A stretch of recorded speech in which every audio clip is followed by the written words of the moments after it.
Jinsi ya kuongeza bidhaa kwenye mfumo wa Setlo kwa kutumia CSV. Baada ya kuingia kwenye Setlo dashboard, shuka chini kwenye menu na uchague Stock Management, kisha bonyeza Stock Items. Ukurasa wa kuingiza bidhaa utafunguka. Bonyeza Import CSV.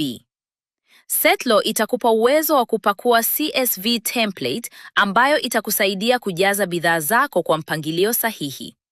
Bonyeza Download CSV template ili kupakua template hiyo, kisha jaza taarifa za bidhaa zako zote kwa kufuata mfano uliowekwa kwenye template. Kwa mfano, katika video hii tutatumia bidhaa moja ya mirinda. Baada ya kujaza taarifa za bidhaa, chagua faili hiyo ya CSV na uiupload kwenye mfumo. Setlo itakuonyesha preview ya taarifa ulizoingiza ili uweze kuhakikisha kila kitu kiko sawa kabla ya kuendelea. Ikiwa taarifa zote ziko sahihi, bonyeza Import. Hapo utakuwa umekamilisha kuongeza bidhaa zako kwenye mfumo wa Setlo wa kutumia CSV, na unaweza kuingiza bidhaa nyingi kwa wakati mmoja kwa njia hii.